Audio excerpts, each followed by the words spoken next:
আমাদের সঙ্গে ৭১ স্টুডিওতে আছেন ফুটবল বিশ্লেষক আহমেদ শাইখ। আহমেদ শাইখ, আপনাকে স্বাগত ৭১ খেলা যোগে। সেই সঙ্গে শুভ সকাল। একটু বেশি মনে হচ্ছে ভালো আছেন কিনা? হ্যাঁ, আসলে আমি টটনাম হটস্পারের ফ্যান। সো যখন আর্সেনাল আর কি শেষ মুহূর্তে জিততে পারলো না, তো একটু ভালো লাগলো, কারণ এখন পর্যন্ত ইউরোপিয়ান ট্রফি টটনামেরই থাকলো।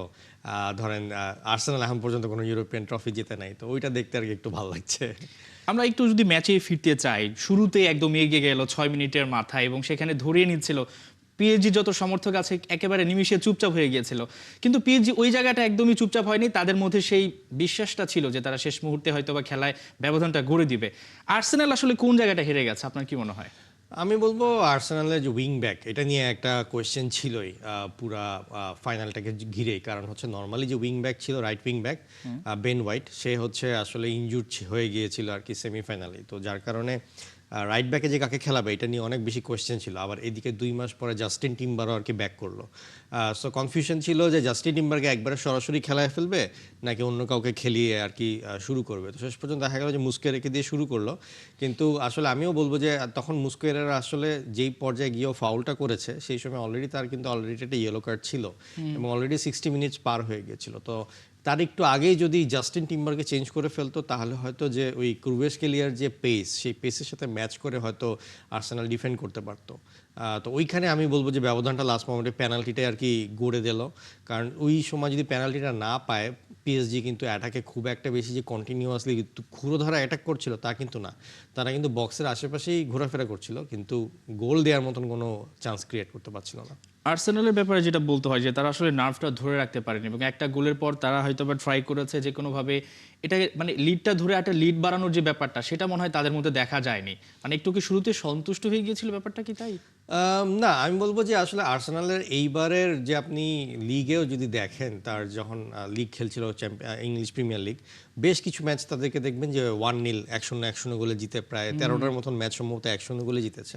তো আর্সেনালে এবার ট্যাকটিক্সের ধরনটাই ছিল এরকম যে গোল দিয়ে তারপরে তাদের ডিফেন্স লাইন এত শক্ত এবং আপনার ডিফেন্সিভ মিডফিল্ডও এত ভালো যে তারা আর কি এখানে সিট ব্যাক করতে চেয়েছিল।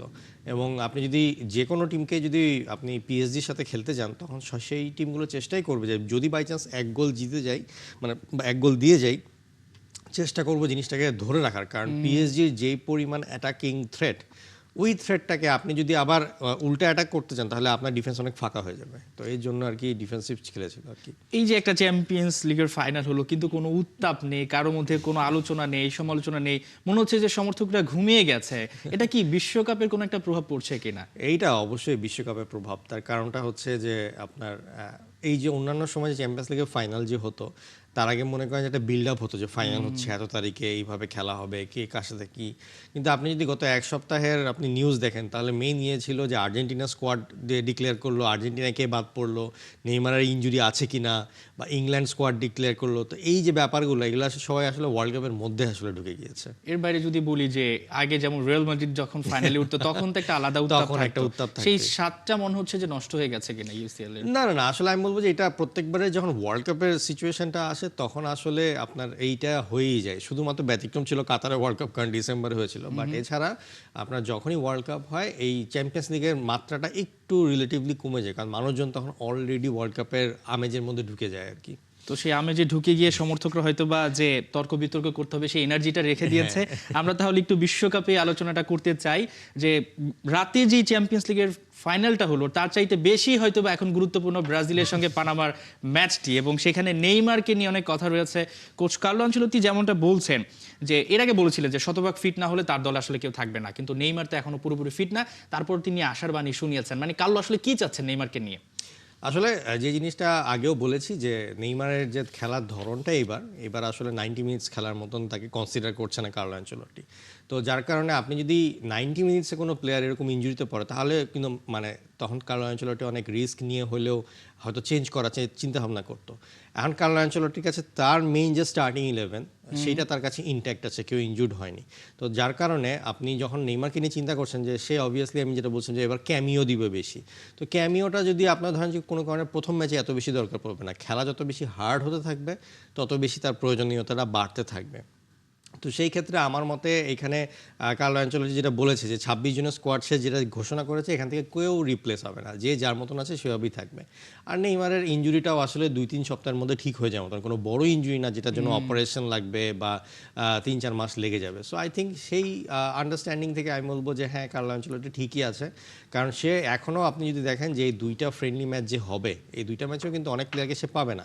কালকে গ্যাব্রিয়েল আর মার্কিনিস দুজনই চ্যাম্পিয়ন্স লিগের ফাইনাল খেললো, আজকে তো তারা খেলতে পারবে না এবং সামনে তারা আসার পর একটা রেস্টের ব্যাপার আছে। তো আই থিঙ্ক নেইমারের এখন যদি ফার্স্ট গ্রুপ ম্যাচটা ইয়েও করে, আমার মতে এখানে খুব একটা বড় কিছু হবে না, কারণ ওয়ার্ল্ড কাপটা এবার অনেক বড়।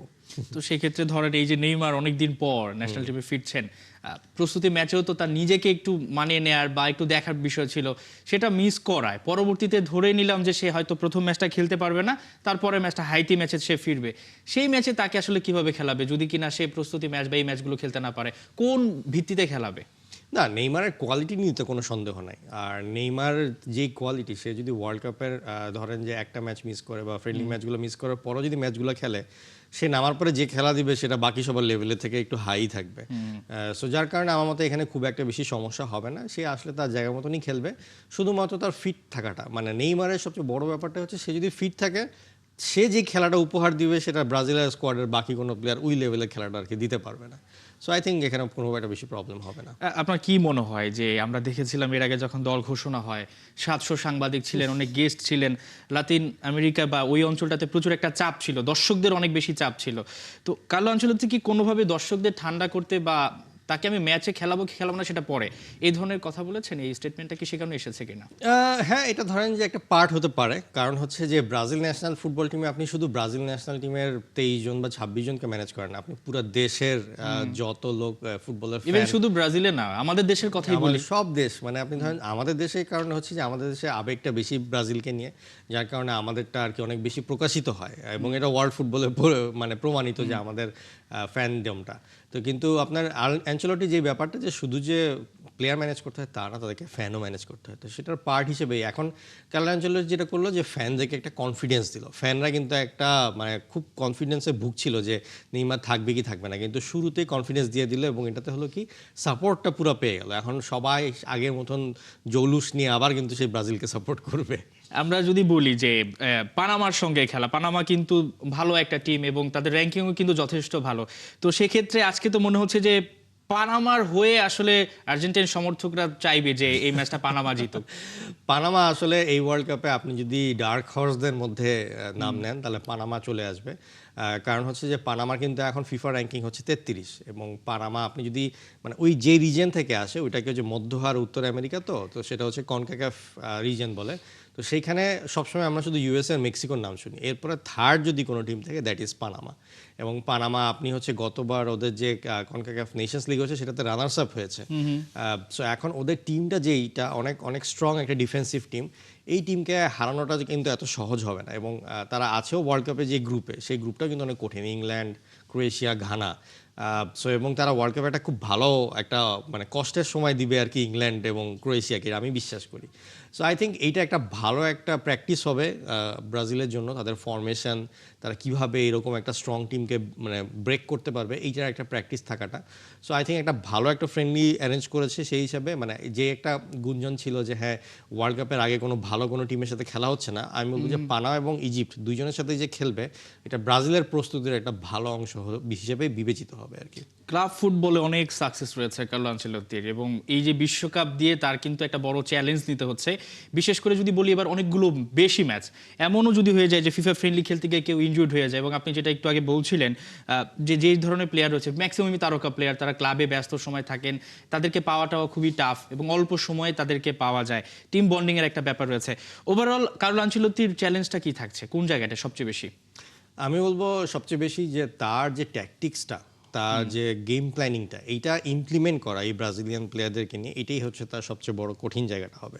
তার কারণ হচ্ছে যে আপনি জানেন যে ওয়ার্ল্ড কাপে গেলে ব্রাজিল সবসময় তাদের ব্রাজিলিয়ান কোচ নিয়ে গিয়েছে এবং তাদের যে সাম্বা বা যোগাবনিত যে ফুটবল খেলার স্টাইল সেটা নিয়ে সবসময় খেলেছে, কিন্তু এইবার যাচ্ছে একবারে কমপ্লিটলি তাদের হচ্ছে যে ট্যাকটিক্যাল ফরমেশন ওগুলো নিয়ে।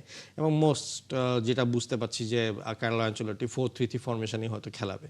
তো এই যে প্লেয়ারগুলোকে সেট করা এবং ওই ব্রাজিলিয়ান মেন্টালিটি থেকে বের হয়ে যে এফেক্টিভ একটা ফুটবল মডার্ন এই খেলাটা খেলতে পারার যেই মানে ইমপ্লিমেন্টেশনটা এইটাই হবে কার্লো অ্যানচেলোটির জন্য সবচেয়ে কঠিন জায়গা। সো আপনার ধরেন যে ইন জেনারেল আপনি যদি ব্রাজিলের কথা বলেন 1970 সালে যখন ব্রাজিল ওয়ার্ল্ড কাপে এসেছিল তখন কিন্তু এরকমই একটা সিমিলার প্রবলেমের মধ্যে ছিল যে মারিও জাগালো লাস্ট মোমেন্টে দায়িত্ব পেয়েছিল এবং অনেকটা প্রেশারের মধ্যে ছিল। তো সেইখানে ওই ট্যাকটিক্সটা ইমপ্লিমেন্ট করার জন্যই পরে ওই দলটা কিন্তু ওয়ার্ল্ড কাপের কি মানে সারা মানে ফুটবল বিশ্বের সর্বকালের সেরা দল হিসেবে 1970 ওয়ার্ল্ড কাপে ব্রাজিল টিমকে বলা হয় যেখানে পেলে আর কি জিতেছিল। সো ওই যে ব্যাপারটা যে ওই ট্যাকটিকে একবার করতে পারলে টিম কিন্তু বেস্ট হয়ে যাবে, ট্যাকটিক্সটা আনতে পারবে কিনা সেটাই হচ্ছে দেখার বিষয়। শাইখ, ছোট্ট করে জানতে চাই, পানামাকে আপনি শক্তিশালী দলই বলছেন এবং পানামার বিপক্ষে কোনোভাবে যদি ব্রাজিল হেরে যায় তো এটা তো তাদের মানসিকভাবে একটু পিছিয়ে দিবে, একটু ব্যাকফায়ার করবে কিনা? না, আমি আমি এই এইভাবে চিন্তা করি না। আমি মানে আর্জেন্টিন সমর্থকদেরও তো একটা চাপ থাকবে এবং এটা নিয়ে একটা ট্রল বা পুরো বিশ্বেই তো এটা নিয়ে একটা কথা হবে। হ্যাঁ, কথা হলেও আমি বলবো যে যা ভুল করার প্র্যাকটিস ম্যাচে করা উচিত। প্র্যাকটিস ম্যাচে যত বেশি ভুল করবে, যদি ম্যাচও হারে তাহলে অ্যানচেলোটির সামনে ওই ব্যাপারগুলো উঠে আসবে যে কোন জায়গায় তাকে ঠিক করতে হবে বা কোনগুলো সে ভুল করছে। এই যে নেক্সট দুইটা ম্যাচ, এটা হচ্ছে কার্লো অ্যানচেলোটির ভুল করার জায়গা, ব্রাজিলের দরকার হলো ম্যাচ হারার জায়গা। কিন্তু গ্রুপ স্টেজের ফার্স্ট ম্যাচ থেকে আর হারার কোনো অপশন নেই, সেখানে ভুল করা চলবে না, সেখানে ভুল করলে আর সেই জায়গাটা থাকবে না। ভুলের বিষয়টা আপনি বলছিলেন, আমরা ফিরতে চাই এবার একটু বাংলাদেশের ম্যাচে।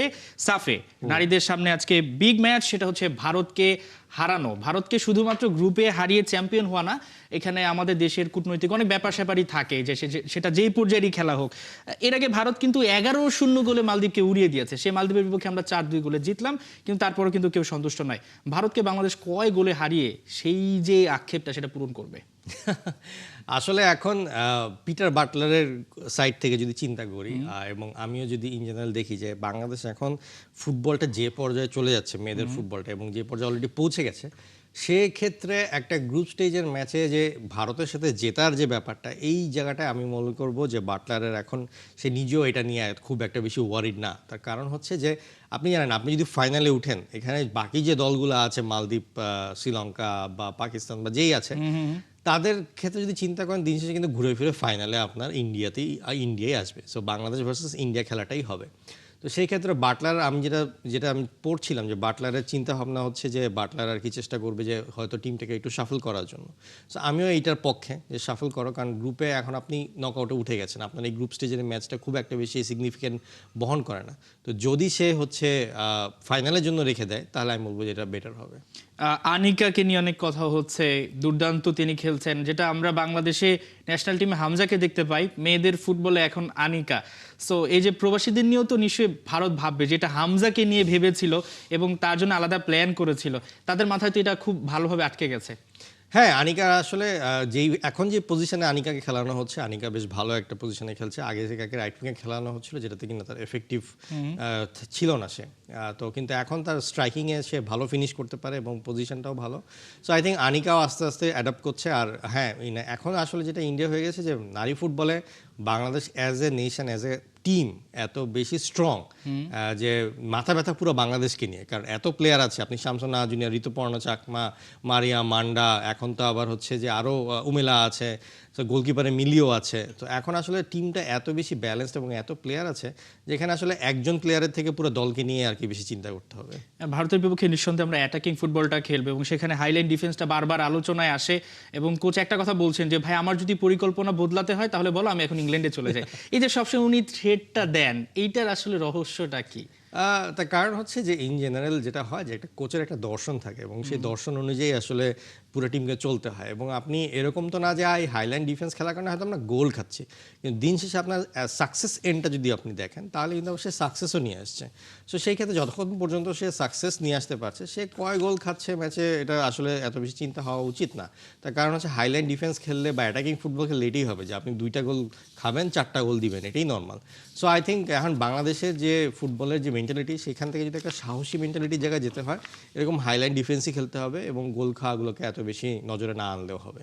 কে গোল করবে বাংলাদেশের হয়ে এবং সেটা কিরকম হতে পারে? আজকে আপনার প্রেডিকশনটা জানতে আমার মতে আজকে প্রেডিকশনে এখন সাগরিকাকে হয়তো ট্রাই করবে এবং সাগরিকা এখন বেশ ভালো একটা ফর্মে আছে এবং আপকামিং স্ট্রাইকারদের মধ্যে সেরা। তো আমি মতে আজকে সাগরিকার স্ট্রাইক করা উচিত, গোল দেওয়া উচিত। সেই প্রত্যাশায় আমরা করছি যে গোয়ার যে সাগর রয়েছে সাগরিকার গোলে ভেসে যাবে আসলে ভারত, সেই প্রত্যাশা করছি। আহমেদ শেখ, আপনাকে অসংখ্য ধন্যবাদ আমাদেরকে সময় দেওয়ার জন্য। দর্শক, আমরা আলোচনা করছিলাম যে চ্যাম্পিয়ন্স লিগ হলো সেটার ফাইনাল নিয়ে।